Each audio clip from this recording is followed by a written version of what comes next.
Look closely at these boxes. They appear to be standard supermarket inventory, bulk shipments of Brillo soap pads in a warehouse. Pulling back, the context shifts. We aren't in a grocery stockroom. We are inside a fine art gallery. These boxes are carefully arranged exhibits. This is the work of American pop artist Andy Warhol. By replicating a commercial package, he presented critics with a challenge, explaining why this specific wooden box is celebrated as high art, while the cardboard version at the local store is tossed in the trash. Arthur Danto defined this specific paradox as the issue of indiscernibility, or issue katakbole bazan. For centuries, critics evaluated art by its visual execution, the brushwork, the composition, or the anatomical accuracy. Warhol's boxes broke that logic.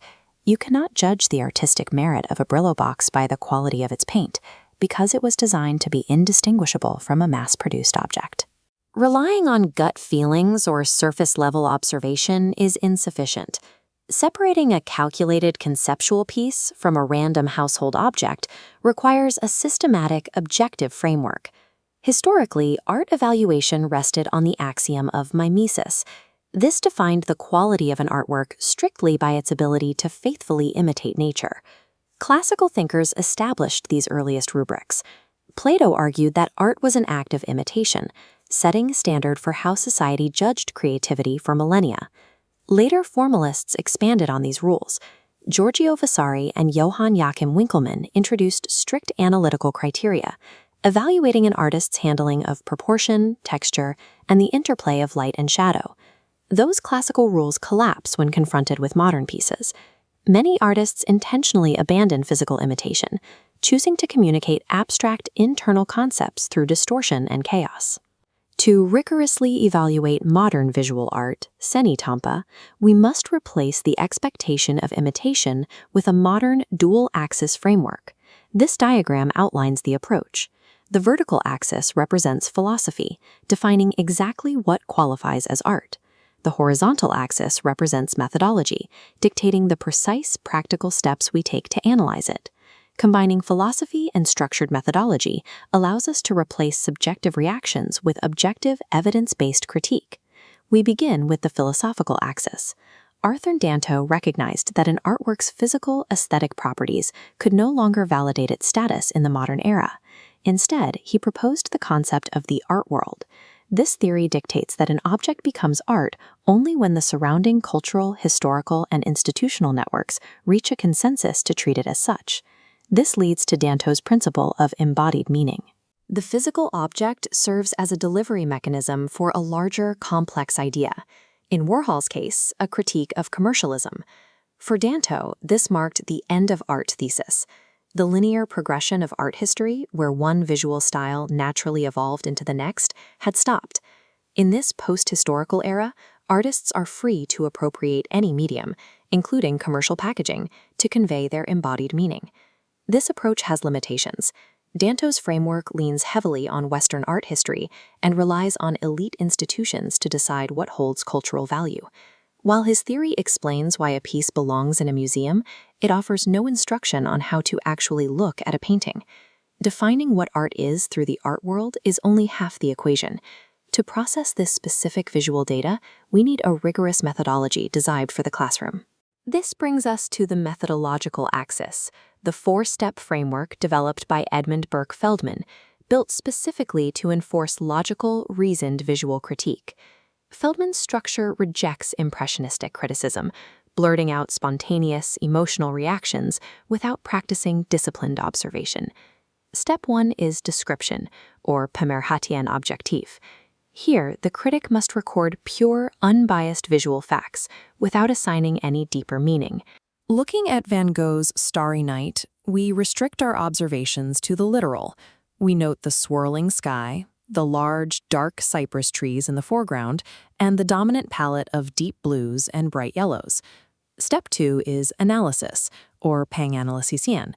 We transition from listing literal objects to identifying formalist principles, much like Heinrich Wölfflin's classical method of structural analysis.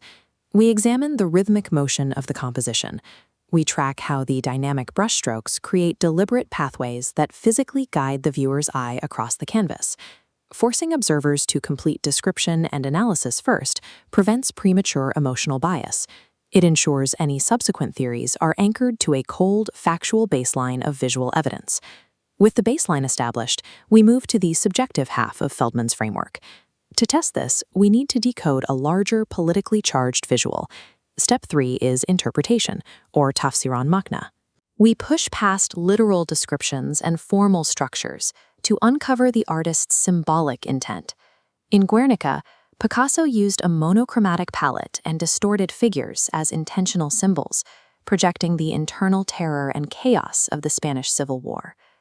Finally, step 4 is evaluation, or penillion. This is the ultimate judgment on the efficacy of the artwork's message and its impact on the viewer. We judge whether Picasso's cubist distortions successfully communicate his intent. In this case, the painting remains highly relevant today as a universally recognized anti-war symbol. This final step reconnects directly to Arthur Danto.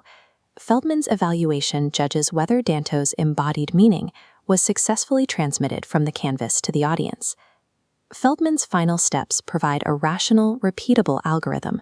They allow us to process highly emotional or complex visuals without losing our analytical footing. These two frameworks complement each other, solving the modern critical equation by balancing theory with practice. Danto supplies the abstract theory necessary for high-level contemporary discourse. His column defines the philosophical context, identifying why a specific work matters within the broader culture. Feldman supplies the actionable pedagogy. His column provides the practical tools for the classroom, executing the exact steps required to observe and dissect the physical object. This aligns closely with the perspective of poet and critic T.S. Eliot. In his essay, The Perfect Critic, Eliot argued that true criticism is the disciplined development of structural sensibility. It is opposed to unguided emotional outbursts. Relying on only one side of our matrix leads to failure. Theory without structured observation yields empty philosophy. Observation without philosophical context yields dry, meaningless data.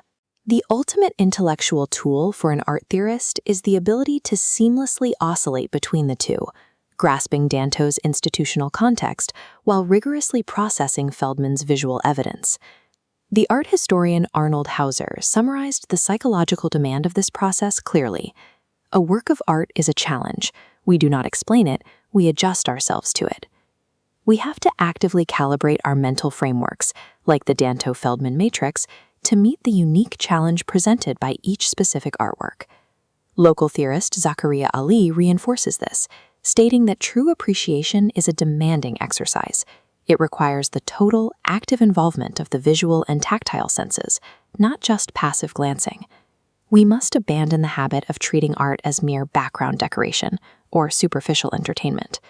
Encountering an installation or a painting requires rigorous, active translation of its specific visual language. Utilizing these structured methodologies eliminates the need for meaningless, subjective phrases like, "this is beautiful," or "this is too abstract." By utilizing these structured methodologies, we replace the reliance on subjective feelings with a repeatable, reasoned process for decoding the visual world.